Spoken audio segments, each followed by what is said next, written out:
Recently we made a video challenging the idea that North America is doomed, and everyone who cares about urbanism needs to get out now and move to one of the European capitals of urban design.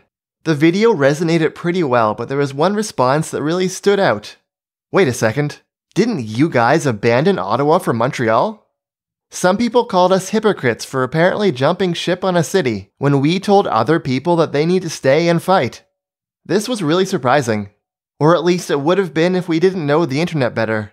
We've never been against moving, and the video itself made that clear multiple times.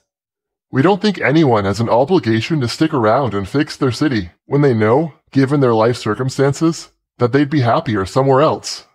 We've moved lots of times ourselves, not just for lifestyle reasons, but also jobs and school. We're not actually from Ottawa. We moved there for a job and stayed for a year and a half before returning to Montreal. But we're not from Montreal either, or Toronto, where we lived before that.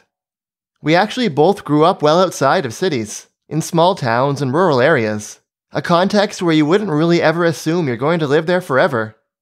Not because they're bad places, we enjoyed growing up there, but they're also limited in what they can offer. If you want to go to university, or your career is at all niche or specialized, you're probably going to need to move. And that's not getting into the other lifestyle reasons you might want to move on from a small town. Obviously, if you grew up in a bigger city with universities and a deeper job market, you won't have as many reasons for needing to leave. But given where we grew up, the idea that everyone must stick to their hometown forever has literally never crossed our minds. While we think it's perfectly fine to move, we did make a pretty big point in our video that urbanism isn't everything. We are part of a whole genre of videos criticizing car-centric city design and comparing cities based on things like bike lanes and public transit because we think these things really matter. But if you watch too many of these videos, it's easy to start to only see cities through that lens. There are so many other things that really do matter when deciding where to live, though. From jobs to friends, family, sports, food, events, language, safety, nature access, weather, and of course, housing affordability and living space. How does our move from Ottawa to Montreal fit into this? Well, like we said, we moved there for a job. Then, after about a year and a half, a different opportunity came up that let us move back to Montreal. So we took it. Urbanism absolutely played a role in our decision to move back to Montreal, but it's not like we prioritized that over everything else. Once the job issue is sorted, we didn't have anything really keeping us in Ottawa. It's not where our family lives. We have some friends there, but more in Montreal. The weather isn't any better, and housing isn't really any more affordable. Healthcare might be a little better in Ottawa, but we weren't able to get a family doctor there either. Given all that, why not move back to Montreal?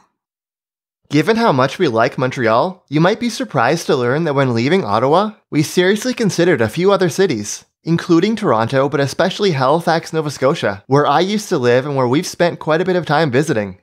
Halifax is a smaller city with some downsides even compared to Ottawa, like no rapid transit and much worse intercity train connections, but there are some pretty good walkable neighborhoods on the peninsula. Traffic calming and bike lanes are definitely improving. The buses are functional. The city has a charm and character we happen to like, and importantly, we have friends and family there.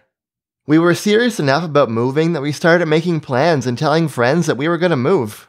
We ended up deciding on Montreal instead, but the fact that we considered Halifax so strongly, despite being weaker but still interesting for urbanism, should make it clear that the moral of that video was not, at least everyone can move to Montreal.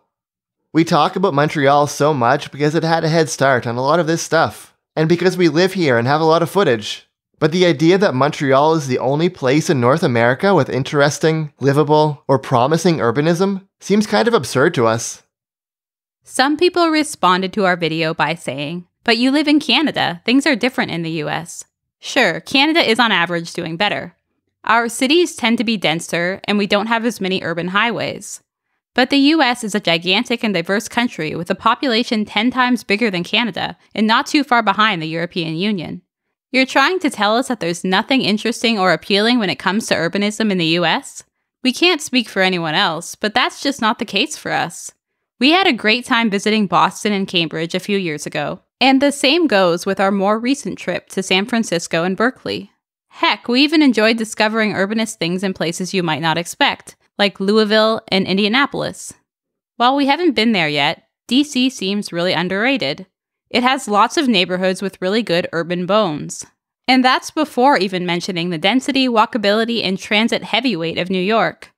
The caveat is that these more urbanist places can be expensive, and while they usually have good job markets, that only partly covers higher housing costs.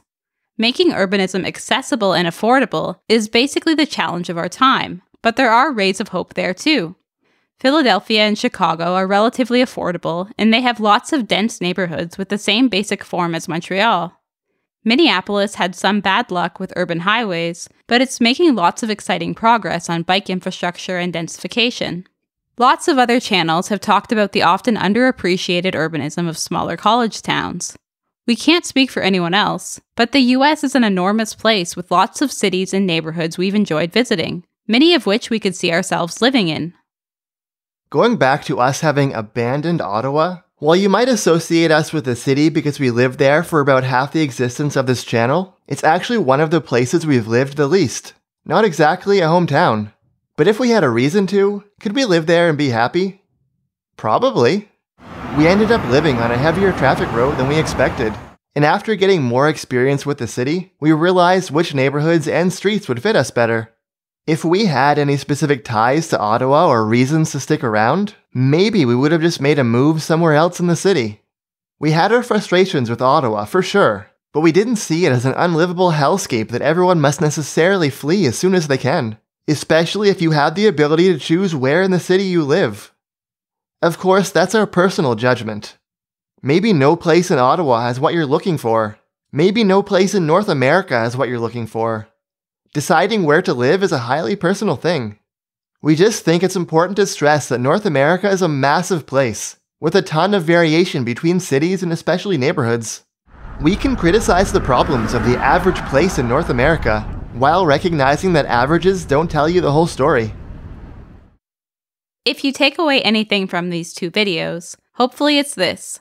Our cities have pretty big problems, and the policy and design solutions are relatively straightforward. What we don't have are simple solutions for what you should do in your personal life to be happy if you're frustrated where you live.